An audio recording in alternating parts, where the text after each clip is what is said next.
So the first thing that I would like to do is just to break some of those misconceptions, because were I to say to you the word witch or the word druid or the word magic, it is going to spark so many different ideas. Some of you are going to go, "Ugh."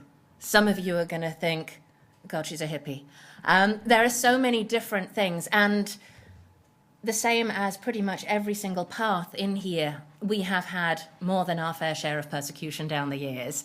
And that, the same as most of our paths, hasn't been necessarily because of what our religion practices. It's been about land, it's been about money, it's been about governments and kings.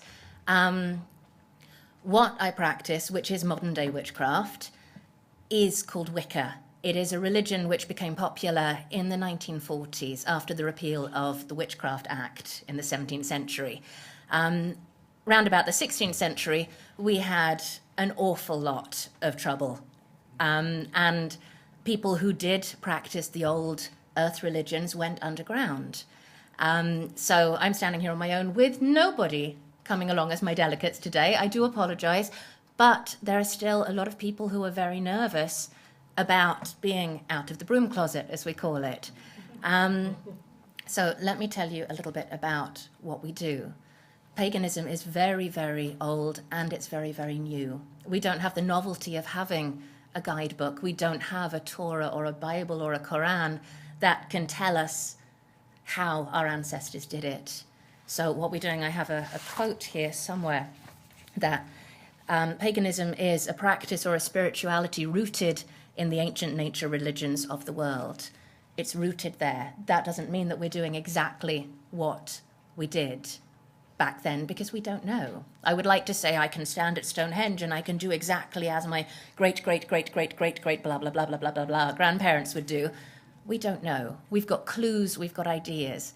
What we do have is an understanding that as a people, we have moved so far away from nature that some of us are feeling the pull of nature to come back. For me, I personally was underground for a fair few years. When I first started practicing a good 20 years ago, the thought of being invited here to speak, or to Peace Mala, where we were representing last year, any of these wonderful groups of people who are trying to get people together to understand that the crux of all of our ways really are the same, really are about loving each other and understanding each other and about being people. I would have laughed if somebody would have said we could do that 20 years ago. So thank you all for being so open, because I'm not going to lie, I was petrified doing this. I'm quite used to speaking at pagan events. I'm a high priestess, I run a coven, and I'm quite comfortable teaching my ways to the people who I know. Don't expect me to carry a broom and have green skin and sacrifice children. I have 2 children. I've come this close several times, but that has nothing to do with my religion. So, on to really what it's about and how we're linking with humanity and morality and the earth. A gentleman in the 1940s called Gerald Gardner stepped forward and said, "I am a witch." And many, many people went, "Ugh, he's clearly mad." He had been in touch with a coven in the New Forest who had been practicing underground for a long, long time. And he was lucky enough for them to bring him in and share his Book of Shadows. It's not like it is in Charmed. We can't levitate things. I wish we could. Maybe back in Stonehenge's day when people were practicing what we call magic all the time, I don't know. And I'm saying magic, and people are going, Magic, the way that we understand it, is the science and art of causing change to occur in conformity with will. It's an understanding that, as Aleister Crowley said, I'm not a Thelemite, people have very mixed views, even in my tradition, of the work of Aleister Crowley, but he did come up with some little chestnuts of wisdom. It's being able to use your own energy to understand that, as he says, every man and woman is a star. To not feel small and insignificant. To be able to look at the wind and the wolf and the rain and the rainbows and say, hey, do you know what? I'm made of the same stuff as that. That makes me powerful. That makes me part of the divine, part of God, or whatever we want to call it. We believe that the divine is reflected in all of us. We believe that the divine is both masculine and feminine, and that there is no great good and no great evil, because our religion is based on nature. And on nature, there are beautiful, incredible things, and there are heartbreaking, devastating things. And we will each see all of these in our lives. And so for us, God is represented in all of those, in the dependence to have night and day, to have woman and man, to have life and death. And we try to embrace all of those things. It's difficult because we live in a world where we are so far removed. I heard a gentleman speak a few years ago who was a death midwife, and I'd never heard of this before, but he talked about working with people at the end of their lives and taking people through the grieving process. In our modern day world, when somebody is sick, when somebody is birthing a child, everything is clinical, everything is wrapped away and tucked away. I know it is specifically so in the Western world, and that some of you come from countries where you are much more in touch with these life and death mysteries. Over here, we're not. We pack our dead off to the hospital and we don't see them again. They get wheeled off. Many of us have never seen a dead body. I was lucky enough, I say lucky enough, to be with my father through the end stages of cancer, and something clicked at that time for me where I was not a daughter grieving. I was a priestess singing him on his way. And that changed the way that I saw everything. So the crux for us of humanity really is to understand that everything requires balance, that we are all connected, that it doesn't matter where you are from or what you are from or what you practice. It's down to the walk that you walk. And if you can walk with your heart open, I should actually have brought a copy of it, but I've only just this second had the brainchild. But there is a beautiful poem by Uriah Mountain Dreamer called The Invitation. I'll write it down for anybody who wants it later, or perhaps we can pop it on the website, which is about meeting people, talking to them through your soul, about not caring what people do, what their job is, what their color is, but about, can you look them in the eye and can they share their soul with you? Can they share their grief with you? Today's world where we've got our face in our mobile phone and we're swiping and we're liking and we're ranting, how often do we see people connecting on an eye-to-eye, soul-to-soul level? You sit on a bus and people have got their faces in their phone. People are afraid of mud. This is not a stereotype that is without roots. We are little mud bunnies, pagans. We like to get out there with our bare feet and get into the mud and connect with that earth energy, because it's so important. When was the last time you walked outside with no shoes on and just felt that connection? We are biological creatures, but we're not surviving on that. Everything we eat is processed. Everything that we do is processed. So paganism, for me at least, is to get back to those roots, to be able to feel where we're coming from and where we're going to, inevitably. I went on a walk with my children a while ago, and it struck me as ridiculous. We were walking, and I thought, what is that smell? And it was wild garlic. And I was over the moon. I went and I picked some garlic with my children, and we went home, and we were like, oh my gosh, wow, look, we're making a salad with stuff that we've picked from the earth. And then I thought, well, how ridiculous is that this is the first time as a family that we have gone into the forest and found something that is provided by the gods for us instead of Tesco's or something like that. And it really made me think, okay, this is something that we do as part of our practice, study herb law, we study alternative medicine. I'm a Reiki healer as well, although that's not specifically pagan. But learning where the medicine and the stuff that is provided there for us in this wonderful, incredible, savage garden that we live in. Morality. We have something called the Wiccan reed in my particular path. Now, as I said, I'm a Wiccan, modern-day witchcraft. We also have druids, we have shamans, we've got Native Americans, we've got basically any religion that is a Abrahamic, polytheistic religion, we class as pagan. That comes from the Romans, maybe in the 4th century. Pagan comes from pagani, the country dwellers. The Romans would come into a country and they would bring their religion and they would convert the people who were in the cities. But the people out in the countryside, the country dwellers, they were still following the old gods. In Wales specifically, you can go into some of the very, very old churches and you can see little green men or hares carved into these old churches where the people who were unconverted at that time felt that they needed to make their own little mark so that they also could worship in these places. We do not have one temple. We did many, many, many years ago when we were Greeks and Romans and all pagans.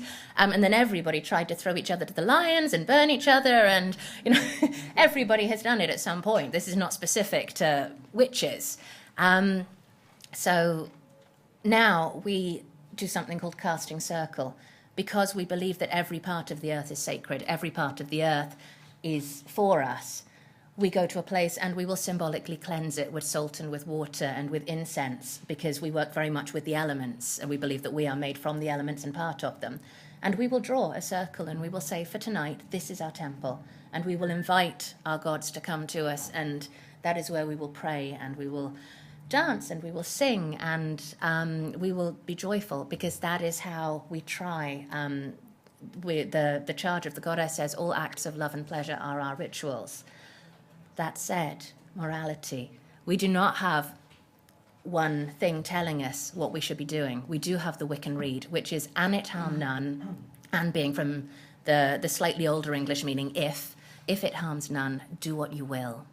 When we talk about will, we're not necessarily saying want. We're not saying do what you want. We're talking about what we refer to as our higher will, the will that is some marrying of free will and our destinies, something that is our sole purpose. And it is impossible to wander through the world harming none. We do it as best we can. For me, that means a vegan lifestyle. I don't consume anything that comes from animals.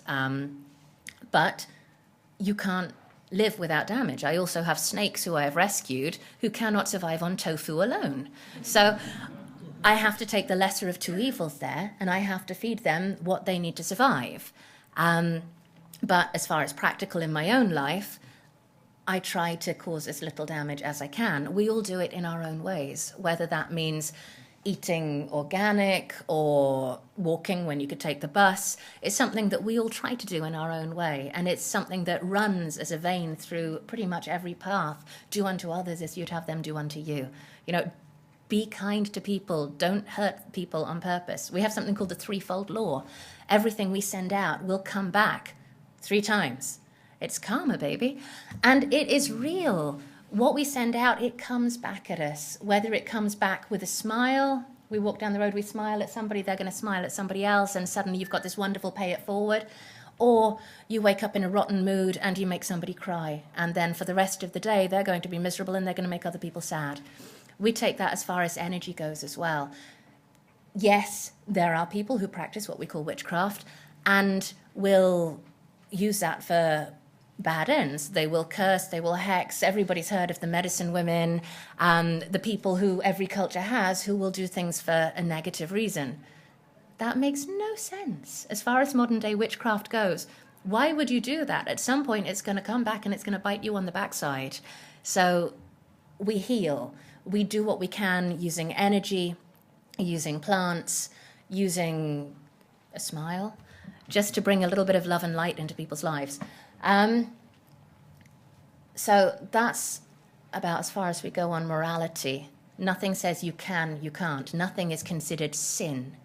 If you can do what you do, and you can justify it to yourself and to your higher will, and you are causing as little harm as you possibly can, really, you can't go far wrong, but it is impossible to completely be harmless. And I know we're not the only group of people who try, but it's a tough old thing, and people often beat themselves up for, today I did this, today I did this. Home and the earth.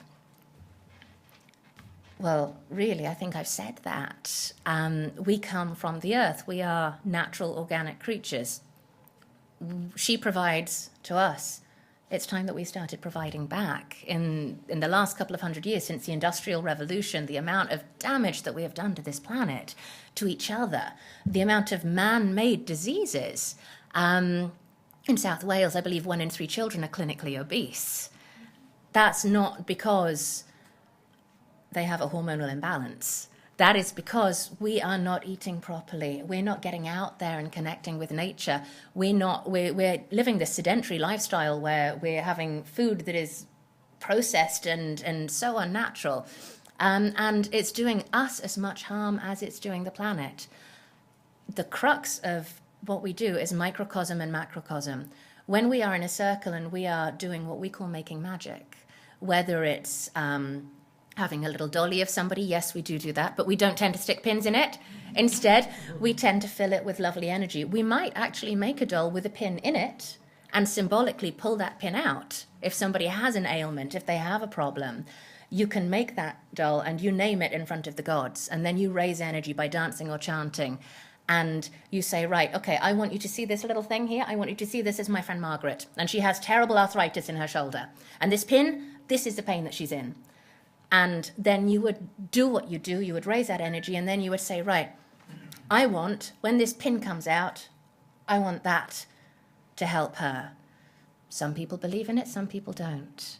But magic is, I would say, a good 60% psychology. If you say to somebody, you are blessed, you are going to have a wonderful day, they're going to walk around thinking, I've had a wonderful day. If you say to somebody, do you know what? I'm going to lay a curse on your head right now. The next time they stub their toe, the next time they trap their finger in the car door, they're going to believe that it is this negative energy, and so it grows, where really you might not have lifted a finger at all. So I completely lost my train of thought there.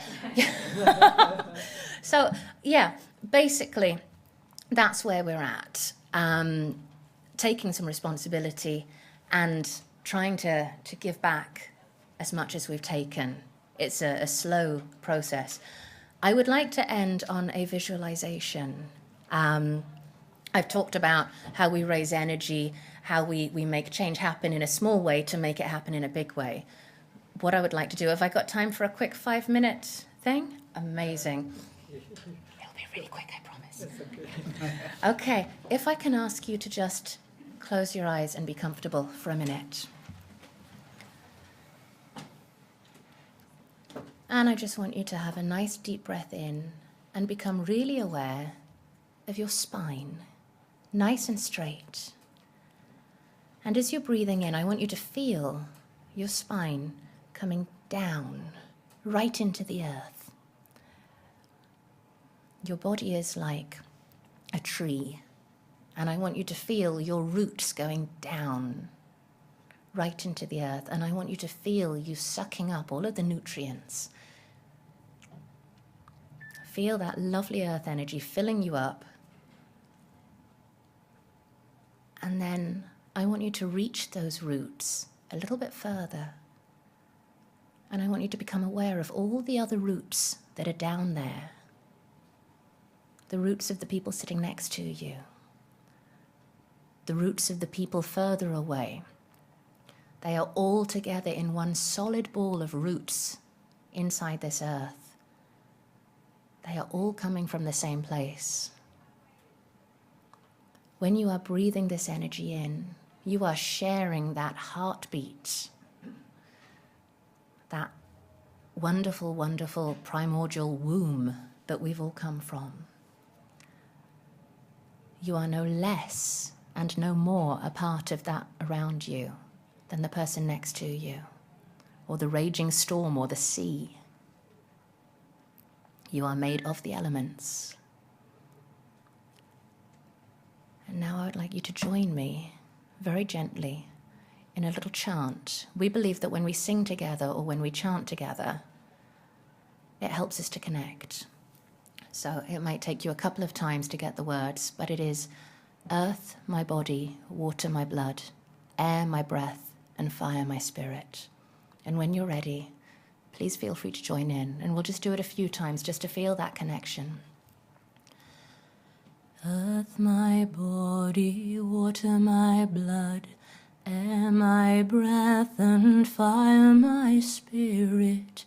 Earth my body, water my blood, air my breath and fire my spirit. Earth my body, water my blood, air my breath and fire my spirit. Earth my body, water my blood, air my breath and fire my spirit. Earth my body, water my blood, air my breath and fire my spirit. Earth my body, water my blood, air my breath and fire my spirit. When you're ready, just take a nice deep breath. Take a look around at the people that you are connected to and enjoy the rest of your day. Blessed be. Thank you.